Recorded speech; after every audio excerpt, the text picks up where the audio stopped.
Bonjour à tous, on se retrouve donc pour une nouvelle vidéo sur la sécurité, puis on va un peu plus parler de la réaction de la mairie écologiste et d'extrême gauche, parce qu'à force d'être poussés sur la planche, ils ont dû sauter dans le bain, et voilà, on n'est pas déçus.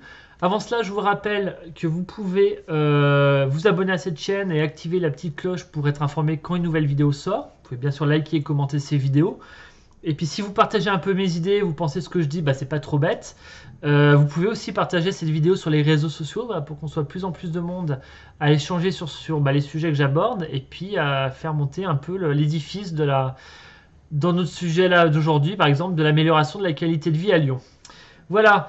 Je vous disais donc la mairie de Lyon est obligée de réagir. Alors c'est parti vraiment, hein, j'ai fait une vidéo dernièrement qui parlait du délitement, hein, vraiment de la sécurité à Lyon et donc de notre qualité de vie. Vous devez avoir le lien qui va apparaître.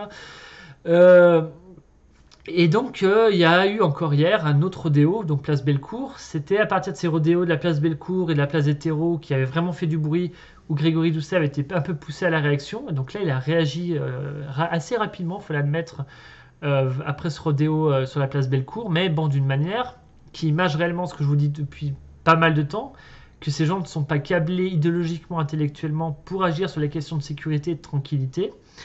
Il a dit donc en gros qu'il condamnait, qu'il trouvait intolérable qu'il y ait, alors attention, c'est là où c'est intéressant, qu'il y ait autant de rodéos à Lyon.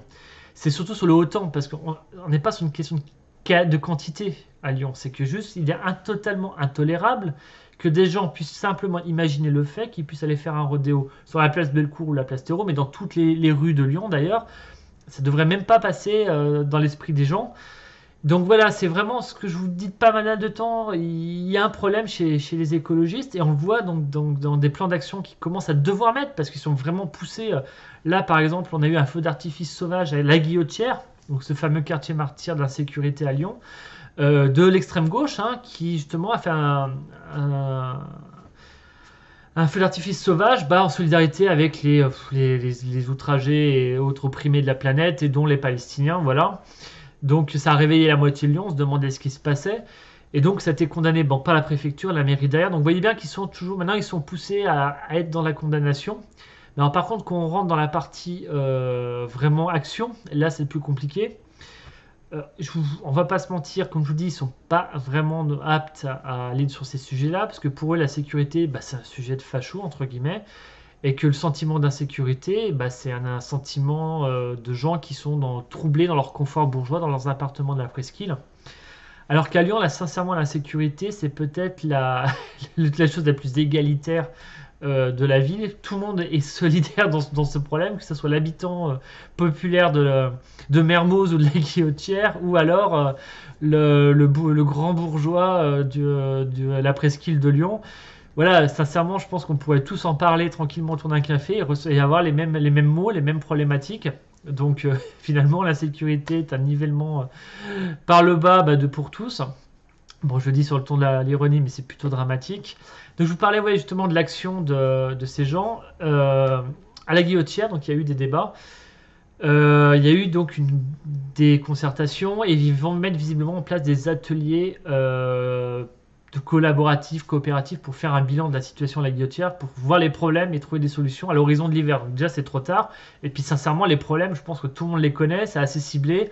C'est juste pour enterrer la problématique et reporter un peu la chose parce que on va pas se mentir, ils savent pas quoi faire, c'est pas du tout dans leur vision de leurs idées. La police, ils parlent plus d'humains que de police. Enfin voilà, ils y arrivent pas, donc ils enterrent avec une commission. C'est une vieille tactique politicienne pour justement quand on a un problème.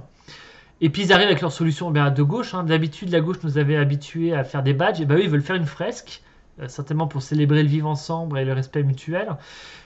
Qui est vraiment d'actualité et totalement appliquée dans ce quartier de la Guillotière, on est d'accord. Donc voilà, c'est vraiment du bricolage idéologique et de leur truc à eux. Voilà, on fait une fresque, tout le monde s'aime. Alors que c'est pas ça. Moi, le quartier de la Guillotière, je vous rappelle, c'est un marché clandestin, des gens qui règlent leur compte à coups de truelle, des gens qui se font poignarder, des vols et des agressions violentes en permanence, des copropriétés qui commencent à avoir des problèmes de bas d'immeubles avec des bandes, des gens qui traînent.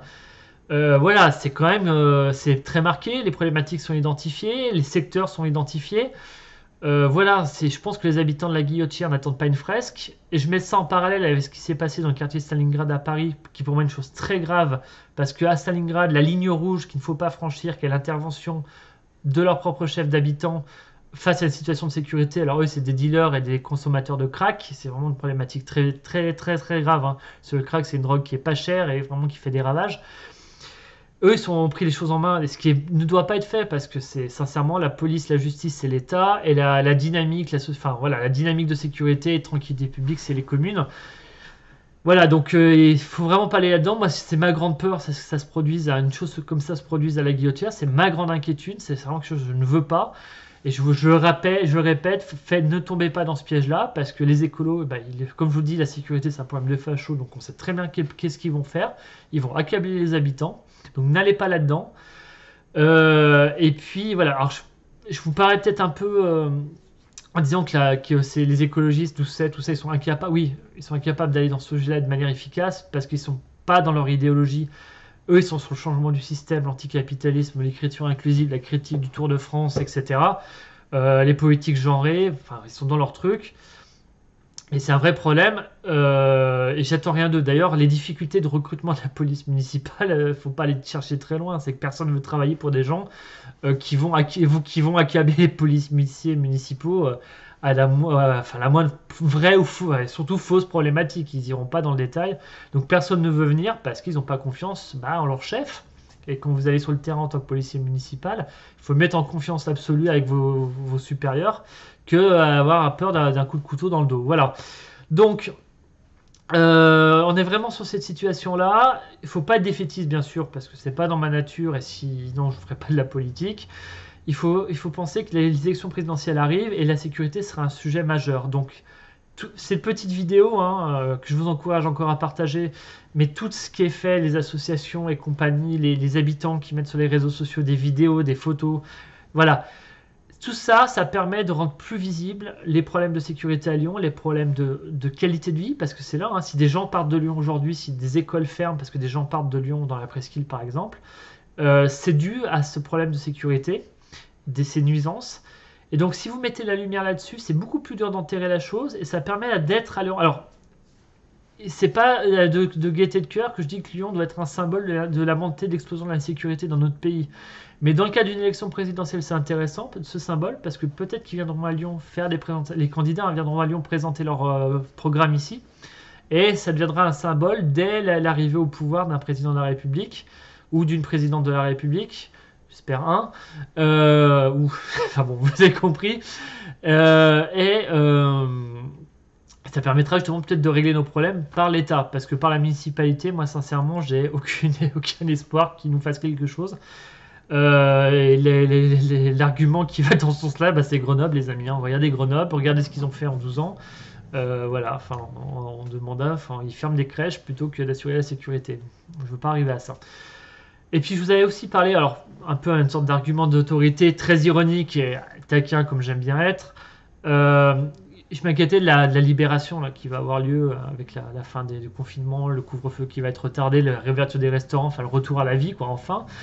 Le retour à la vie va être pour tout le monde, pour les gens qui ont envie de s'amuser, mais aussi pour les gens qui ont envie de profiter, des gens qui sont un peu éméchés pour ce qui se passe des fois dans les quartiers comme l'hétéro et compagnie, où on a des agressions, des vols. On en a un jeune qui a fini en fauteuil roulant dans ce cadre d'agression, dans ce secteur-là.